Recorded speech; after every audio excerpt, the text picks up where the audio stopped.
இப்போவாது நாடாரு தலைவர்களுக்கு ரோசம் வந்து கேள்வி கேட்குறீங்களே, அது போதும். இதை போய் வீடு வீடா போய் துண்டு பிரசுரம் வழங்கி எங்களால் எந்த அளவுக்கு முடியுமோ அந்த அளவுக்கு நாங்க செய்வோம். அங்க நாடார் வேட்பாளர் யாரு இருந்தாலும் அதை பத்தி எங்களுக்கு கவலை கிடையாது. நாங்க யாருக்கும் உதவிகரம் நீட்ட போறது இல்லை. கனிமொழி என்றால் ஒரு போலி நாடாரை வீழ்த்துவதற்காக நாடார் அமைப்புகள் தென் மாவட்டத்தில் ஒன்று கூடும், ஒன்று இணைப்போம். அதான் உண்மை. இங்க பத்திரிகையாளர்கள் எல்லாருமே இருக்கிறீங்க. நாங்க கேட்கக்கூடிய ஒரே ஒரு கேள்வி, கனிமொழி நாடார் என்றால் ஸ்டாலின் நாடாரா? சார் உங்க நான் கேக்குறேன் சார், தப்ப அவசரம். நான் என்ன சொல்றேன் சார், ஒரு நம்ம அமைப்புலயோ அல்லது நம்ம சமுதாயத்திலேயோ இந்துவா இருந்தாலும் கிறிஸ்டினா இருந்தாலும் தந்தை வழிதான் வருமே ஒழிய தாயார் வழி வராது. நான் ராசாத்தியோட மகள், ராசாத்தி நாடார் சொல்ல முடியாது. செந்தாமருடைய மகள் சொல்லலாம், அல்லது ராசாத்தி அம்மாவுடைய மகள் சொல்லலாம், எது வேணா சொல்லிக்கலாம். அதை பத்தி எங்களுக்கு ஆட்சேபம் இல்லை. ஆக கனிமொழி என்பவர் நாடார் சமுதாயத்திற்கு அப்பாற்பட்டவர். நாடார் சமுதாயத்துடைய போர்வையில் சில போலிகளை வைத்துக் கொண்டு வாழ்ந்து கொண்டு இருக்கிறார். இந்த பத்திரிகையாளர் சந்திப்பு என்பது நாடார் சமுதாயத்தில் வாழக்கூடிய 1 கோடி நாடார்கள் வாக்காளர்களுக்கு திராவிட முன்னேற்ற கழகம் செய்த துரோகம். அந்த துரோகத்தை கண்டித்து எங்களுடைய ஆசான் மாவீரன் கராத்தே செல்லினுடைய வழிகாட்டுதல் படி நடக்கக்கூடிய ஒரு எங்களுடைய தலைவர் அருமைக்குரிய எங்கள் அண்ணன் அவர்கள் உங்களுக்கு அந்த விளக்கத்தை பத்திரிகையாளர் சந்திப்பில் தருவார்கள்.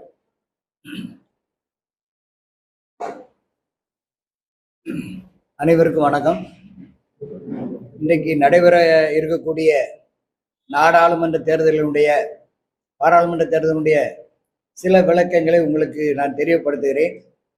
இன்றைக்கு நெல்லை பாராளுமன்ற தொகுதி, தூத்துக்குடி பாராளுமன்ற தொகுதி, கன்னியாகுமரி பாராளுமன்ற தொகுதி, விருதுநகர் பாராளுமன்ற தொகுதி, இதை போன்று 10 தொகுதிகள், அதாவது 4 தொகுதிகள் முழுமையாக நாடார் சமுதாயத்திற்கு சொந்தமான தொகுதி, மற்ற 6 தொகுதிகள் நாடார் சமுதாயத்தினுடைய ஆதரவை பெற்றால் ஜெயிக்கக்கூடிய தொகுதிகள் இருக்கிறது தமிழகத்தில். அதுபோல எல்லா அரசியல் கட்சிகளுமே, அது எந்த கட்சியாக இருந்தாலும் சரி, எப்பவுமே அவர்கள் தேர்தலில் வேட்பாளர்களை நிறுத்தும் போது எந்த தொகுதியில எந்த சமுதாயத்தினுடைய மக்கள் அதிகமா வசிக்கிறார்களோ அந்த மக்களுடைய பிரதிநிதியாக ஒருவரை தேர்வு செய்வார்கள். இது வாடிக்கையாக நடந்து கொண்டே இருக்கிறது.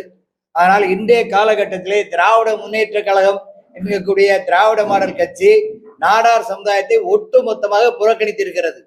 ஒரு தொகுதியில் கூட நாடார் சமுதாய வேட்பாளர் நிறுத்தவில்லை. ஆகவே இந்த 21 தொகுதியிலும் நாடார் சமுதாயத்தை நிறுத்தாத திராவிட மாடல் என்கக்கூடிய திமுக ஆட்சியை நாங்கள் வேரடி மண்ணோடு அகற்ற தயாராக இருக்கிறோம். காரணம், கராத்தே செல்வி நாடார் படுகொலை செய்யப்பட்டது திமுக ஆட்சியிலே. கிட்டத்தட்ட இதே தேதியில் தான் 26/3/97 படுகொலை செய்யப்பட்டது.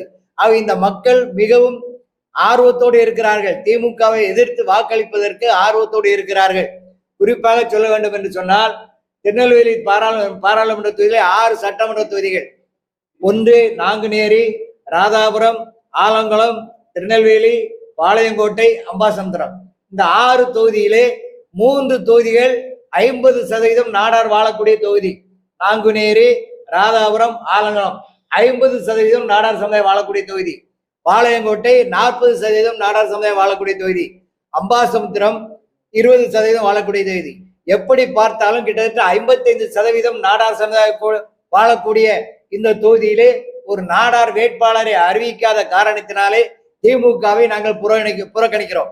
ஆகவே கண்டிப்பாக வர இருக்கக்கூடிய நாடாளுமன்ற தேர்தலிலே தமிழகத்திலே இருக்கக்கூடிய அத்துணை எங்களுடைய சமுதாயத்தினுடைய மக்களும் சமுதாய அமைப்பினுடைய தலைவர்களும் பாடுபட இருக்கிறோம்.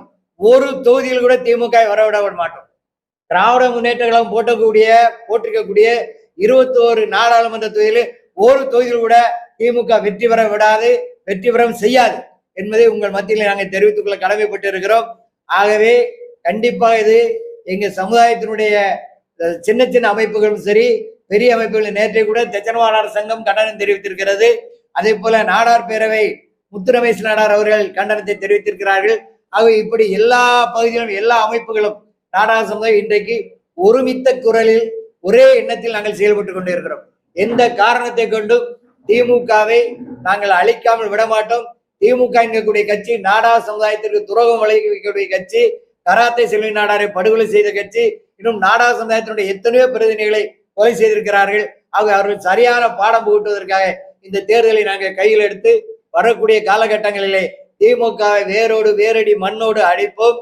அதற்கு பின்னால் நாடார் சமுதாயத்திற்காக ஆதரவை கேட்கக்கூடிய அல்லது நாடார் சமுதாயத்தினுடைய வேட்பாளரை நிறுத்தக்கூடிய எந்த பெரிய கட்சியாக இருந்தாலும் அதை ஆலோசித்து கண்டிப்பாக அந்த கட்சிக்கு நாங்கள் ஆதரவை தருவோம். கனிமொழி நாடார் என்று யார் சொன்னா? நீங்க சும்மா இல்ல கனிமொழி சொல்லுங்க சார். கனிமொழி நாடார்னா ஸ்டாலின் நாடாரா சார்? கனிமொழினா ஸ்டாலின் நாடாரா, கருணாநிதி நாடாரா? நீங்க சொல்லுங்க. வீடு வீடா போய் துண்டு பிரசுரம் வழங்கி எங்களால் எந்த அளவுக்கு முடியுமோ அந்த அளவுக்கு நாங்க செய்வோம். அங்க நாடார் வேட்பாளர் யார் இருந்தாலும் அதை பத்தி எங்களுக்கு கவலை கிடையாது. நாங்க யாருக்கும் உதவிகரம் நீட்ட போறதில்லை.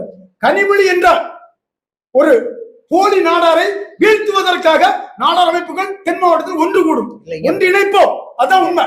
இங்க பத்திரிகையாளர்கள் எல்லாருமே இருக்கிறீங்க. நாங்க கேட்கக்கூடிய ஒரே ஒரு கேள்வி, கனிமொழி நாடார் என்றால் ஸ்டாலின் நாடாரா? சார் நான் கேட்கிறேன் சார், தப்பா அவசரம். நான் என்ன சொல்றேன் சார், ஒரு நம்ம அமைப்புலயோ அல்லது நம்ம சமுதாயத்திலேயோ இந்துவாக இருந்தாலும் கிறிஸ்டினா இருந்தாலும் தந்தை வழிதான் வறுமை ஒழிய தாயார் வழி வராது. நான் ராசாத்தியோட மகள் ராசாத்தி நாடார் சொல்ல முடியாது, செந்தாமருடைய மகள் சொல்லலாம் அல்லது ராசாத்தி அம்மாவுடைய மகள் சொல்லலாம், எது வேணா சொல்லிக்கலாம். அதை பத்தி எங்களுக்கு ஆட்சேபம் இல்லை. ஆக கனிமொழி என்பவர்